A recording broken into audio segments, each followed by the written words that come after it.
Thank you very much, Ivan. And thank you very much to the Bulgarian presidency and to E&Y for inviting me.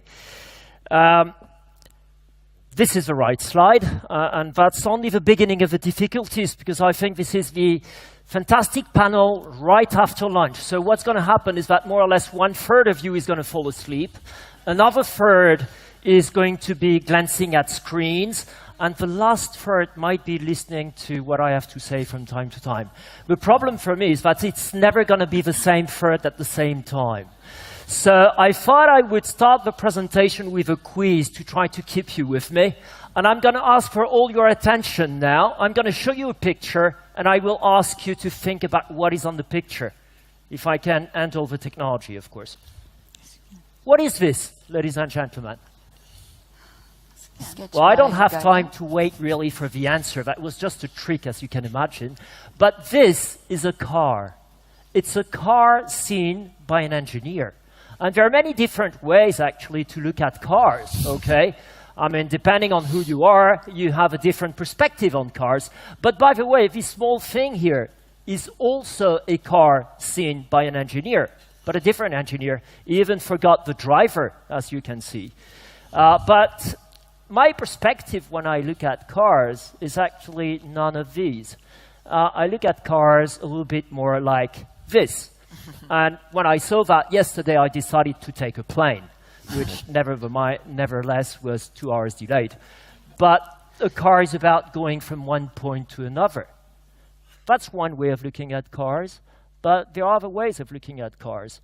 Cars are killing more people than wars today. I mean, 1.3 million deaths on a global basis.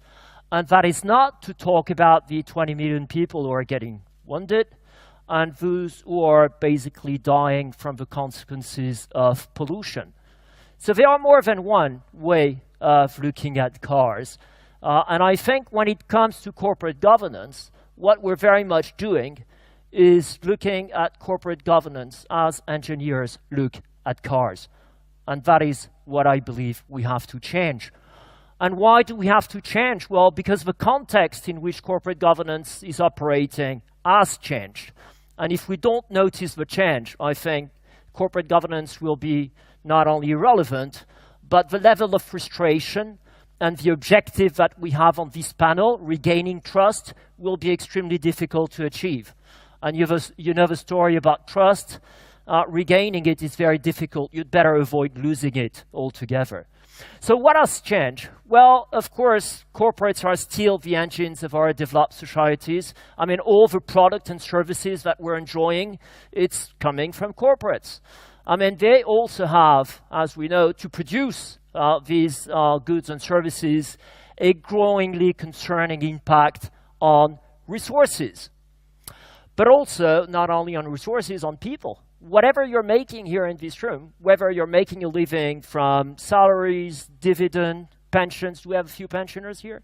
Maybe. It's all coming or enabled by corporates as well. Without corporates, we're gone. And the one key driver, I think, behind all that we start seeing really impacting the world as we know it, and I think it was mentioned already this morning, it's that we live in a world where public expectations, and not only expectations, but also scrutiny, the level of attention that civil society is putting on corporates and corporate behavior is unprecedented.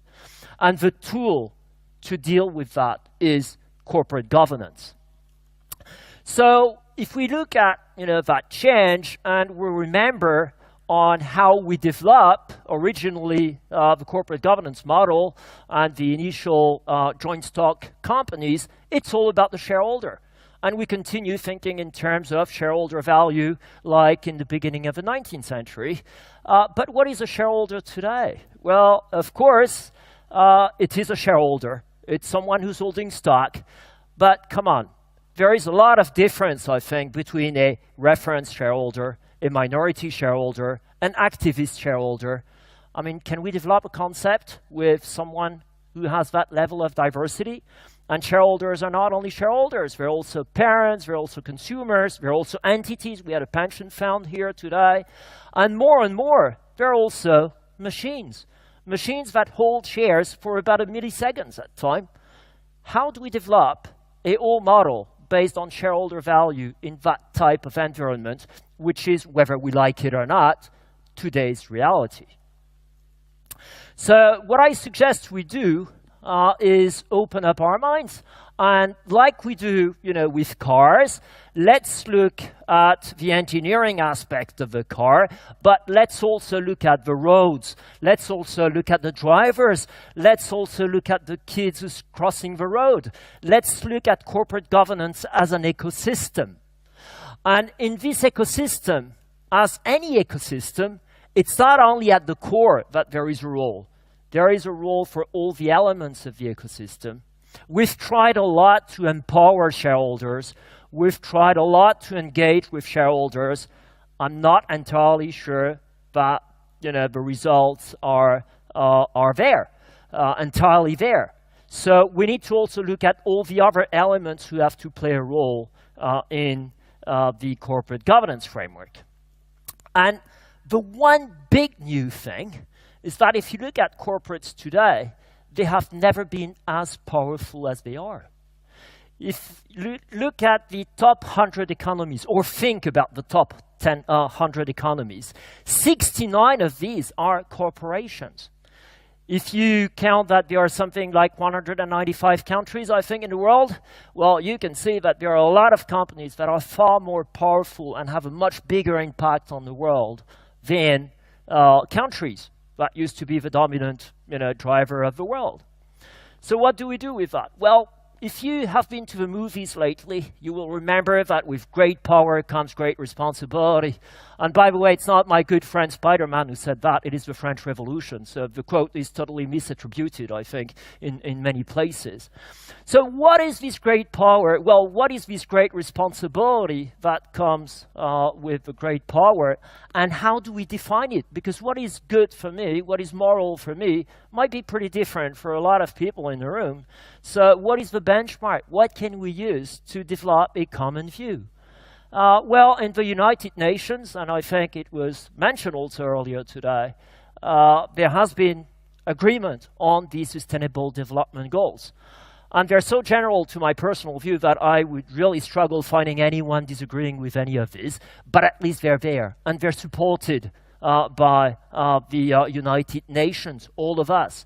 The problem is that we will not be able to deliver on the SDGs if we don't leverage the power of the corporate world.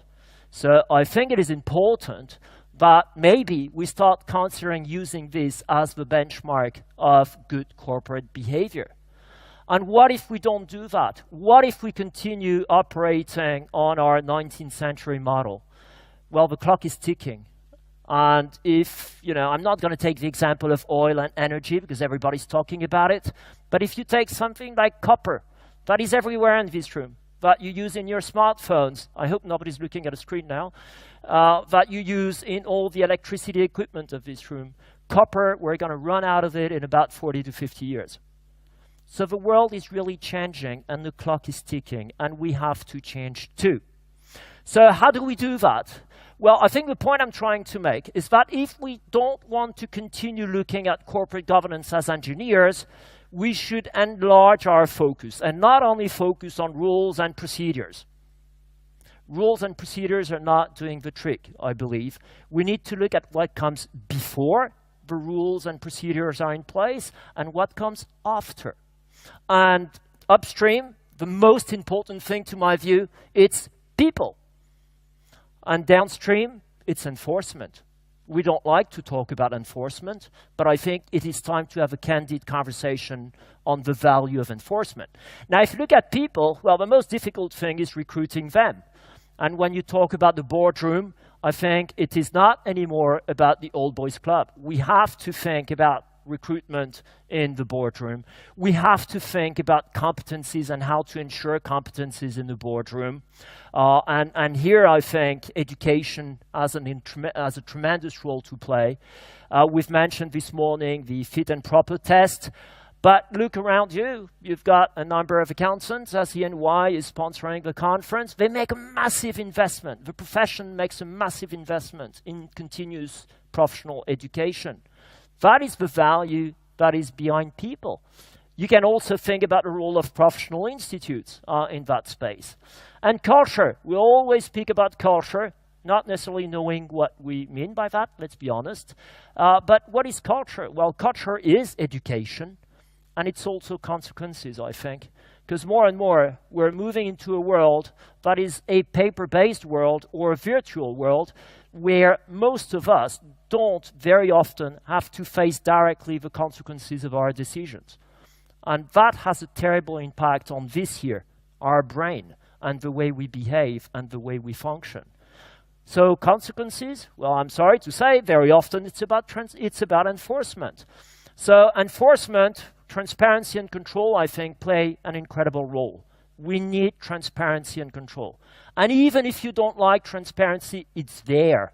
And I think it's much better to have transparency that is structured and organized than unwanted transparency that all of a sudden explodes in your face thanks to a consortium of investigative journalists, for instance. Incentives. We have to get rid of counterproductive incentives. The word short-termism was mentioned a lot of times, but we also need to think about disincentives.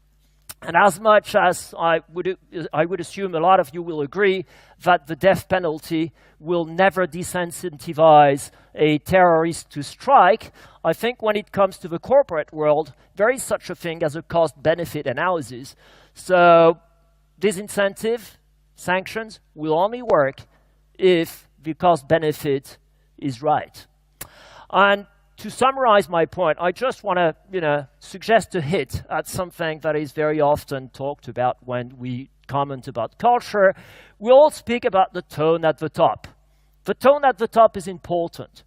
But to my experience, what I've seen very often is that when there is a corporate governance problem, it comes from the top. And when it is revealed, it's very often revealed by the bottom.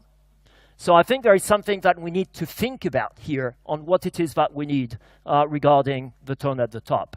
So corporate governance, it's more than looking at it as an engineer.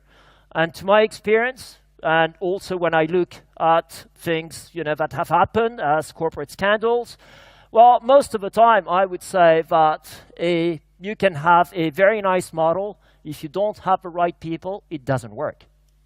But conversely, I have seen that with not such a good model, like a 2 chevaux Citroën, an old car that doesn't work perfectly well, if the driver is good, it works pretty fine. Thank you.